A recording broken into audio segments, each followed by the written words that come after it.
Joseph Pilates is famously known for saying, above all, learn how to breathe correctly.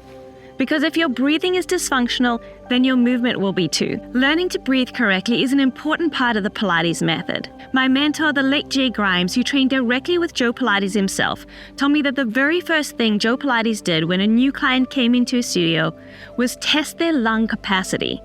I think that right there tells us that we should be talking about how to breathe correctly in Pilates. So how should you breathe during your Pilates workout? Through your nose. Inhale through the nose and exhale through the nose. It should be light, slow, and deep.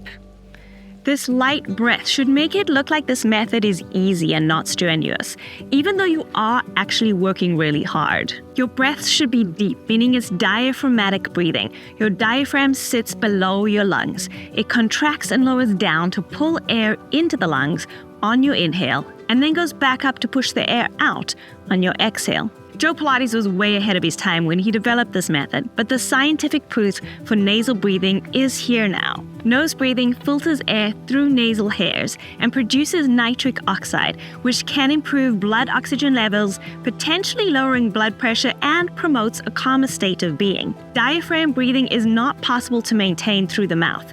Nose breathing engages and strengthens your diaphragm, which is an important muscle in your center or core and necessary for creating stability in your spine. During exercise, nose breathing can improve mental focus and boost coronary artery blood flow.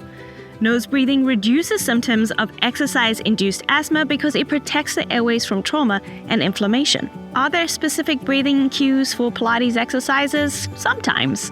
Some of the exercises are considered breathing exercises. I will always give you the breath cue for these, as they are designed to coordinate the movement of your diaphragm with the movement of the exercise. If no breath cue is given, then simply breathe in and out through your nose at your own pace, remembering to breathe light and slow. Now, during a Pilates workout, when you're asked to pull your abdominals in and up your spine throughout the exercise, it is not uncommon initially to ask, but how do I breathe when using my abdominals this way? It makes me feel like I'm wearing a corset. It takes practice. Your abdominals should be more like an elastic band that allows movement around your waist rather than a rigid corset.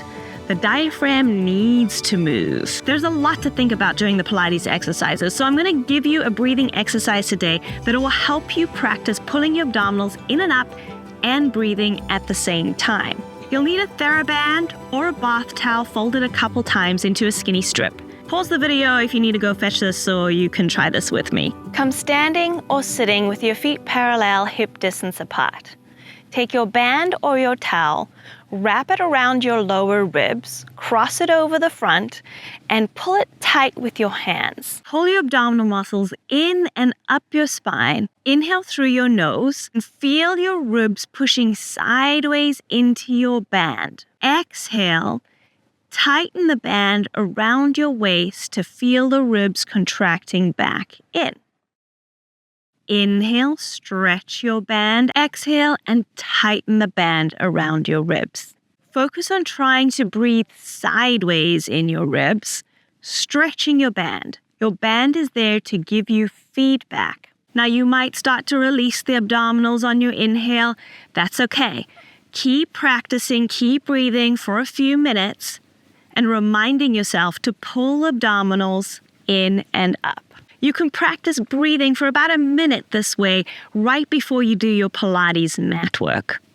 Once you feel like you've really found that movement in your diaphragm, you can get rid of your band or your towel and simply place your hands on the sides of your ribs. Take a few breaths here, feeling the inhale pushing into your hands, and the exhale, you can lightly press your hands into your ribs. Inhale as they open out to the side, and exhale as they close back together. Another way you can try this is putting your hands in the front so that your middle fingers just barely touch.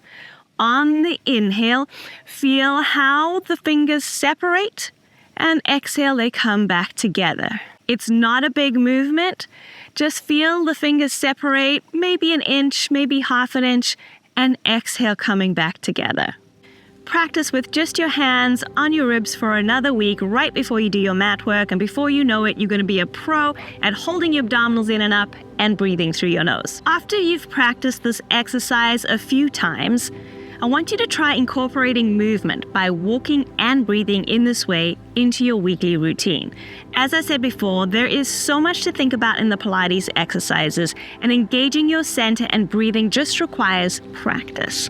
Walking doesn't require too much thought, we just go on autopilot, so you can really focus on engaging your center and breathing correctly as you move.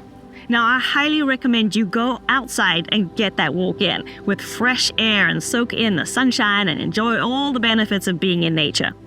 But if you're unable to get outside or prefer to walk on a treadmill, I have created a playlist of videos with scenic views for your walk.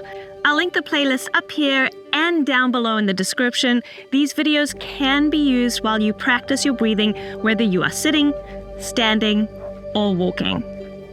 Try to clear your mind, focus on your breath, and engage your core as you soak in the scenes out in nature. You'll get in mindfulness, breathwork, and exercise done all in one go. Through repetition, this breathwork practice will naturally move into your Pilates workouts.